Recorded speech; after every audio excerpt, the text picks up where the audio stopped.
චිත්‍රපටිවල ඉන්න සොම්බි කියන ජාතිය අපි දැකලා තියෙනවා. ඒත් අපි ඒ දැකලා තියෙන්නේ චිත්‍රපටිවල රංගපාන සොම්බි චරිත.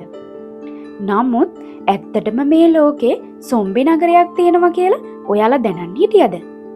විශ්වාස කරන්න මේ ඔයාලා දකින්නේ ඇමරිකාව මුළු ලෝකෙන්ම වසන් කරන අඩුම ඇමරිකාවේ පොලිසියටවත් මට්ටු කරන්න බැරි වුණ ෆිලඩෙල්ෆියා කියන සොම්බි නගරය. ලෝකෙම ඉන්න හොඳම දක්ෂතම පොලිසිය ඉන්නේ ඇමරිකාවට කියලා බොහෝ දෙනා කිව්වත් ඇමරිකන් පොලිසියටවත් මේ කියන සොම්බි නගරය මට්ටු කරන්න බැරි වෙලා තියෙනවා. මීට පෙර සාමාන්‍ය ජීවිතයක් ගත කරපු මොවුන් අද වෙද්දි ජීවත් වෙන්නේ ෆිලඩෙල්ෆියා නගරයේ තියෙන මහ පාරවල්. මෙයාලා විතරක් නෙවෙයි මෙයාලගේ දරුවෝ පවුලේ අය ජීවත් වෙන්නේ මේ මහ පාරේ තමයි. මේකට හේතුව තමයි එයාලා ලෝකේ තියෙන දරුණුතම මත්ද්‍රව්‍ය වලට ඇබ්බැහි වුණ එක. සයිලසින් කියන ගව සංසුන්කාරක ඖෂධය තමයි සොම්බි ඩ්‍රග් විදියට මෙයාලා එන්නත් කරගන්නේ. මුලදී වේදනානාශකයක් විදියට පාවිච්චි කරපු සයිලසින් පසු කාලීනව ට්‍රාන්ක් කියන මත්ද්‍රව්‍ය විදියට හඳුන්වනවා. ලෝකේ තියෙන දරුණුම මත්ද්‍රව්‍ය මෙයාලා පරිහරණය කරනවා. මේ ෆිලඩෙල්ෆියා නගරය ඇමරිකාවේ මිනිස්සු හඳුන්වන්නේ මේ මිහිපිට මිනිස්සුන්ගේ ඇස් දෙකෙන් දකින්න පුළුවන් දරුණුම අපාය විදියට. ඔයාලා මේ දකින මිනිස්සුන්ට තමන්ගේ නම, ගම, පවුල, තමන්ගේ විස්තර කිසිම දෙයක් මතක නැහැ. මේ අය දන්න එකම දේ තමයි එයාලගේ ඇඟේ තියෙන මත්ද්‍රව්‍ය ප්‍රමාණය අඩු වෙද්දී නැවත නැවත මත්ද්‍රව්‍යයන්ට ඇතුල් කරගන්න ඕනි කියන එක විතරයි.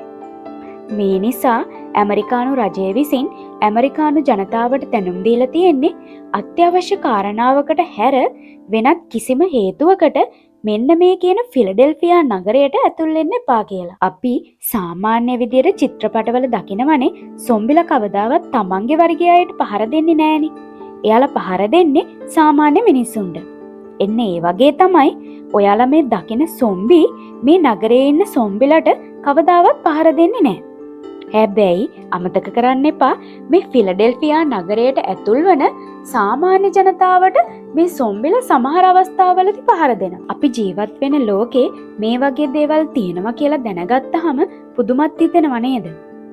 මම ඔයාලත් එක්ක අද මේ තොරතුරු බෙදාගත්තේ ඔයාලට අනවශ්‍ය බියක් ඇති කරන්න නෙමෙයි. මත්ද්‍රව්‍ය නිසා තමයි අද ෆිලඩෙල්ෆියා නගරයට මේ තත්ත්වය උදා වෙලා තියෙන්නේ. මම හිතනවා ශ්‍රී ලාංකිකයෙක් විදියට මගේ රටේ මේ වගේ ෆිලඩෙල්ෆියා නගරයක් ඇති වෙනවට මම කැමති නෑ. ඉතින් ඒකට අපි කරන්න ඕනි පුළුවන් තරම් ඉක්මනට මත්ද්‍රව්‍ය කියන දේ අපේ රටෙන් අතුගාලා දාන්න එක. මත්ද්‍රව්‍ය වලට ඇබ්බැහි වුණොත් අන්තිමට අත්වෙන ඉරණම මේ ටික තමයි. ඒ නිසා පුළුවන් තරම් ඒ වගේ ඈත් වෙන්න ඕන. අද වෙද්දි අපේ පාසල් පද්ධතියට දැඩි බලපෑමක් එල්ල කරලා තියෙනවා මේ මත්ද්‍රව්‍ය ගැටලුව. මේ විනාශ වෙන්නේ අපේ රටේ අනාගතේ බාරගන්න ඉන්න පුංචි පැටව.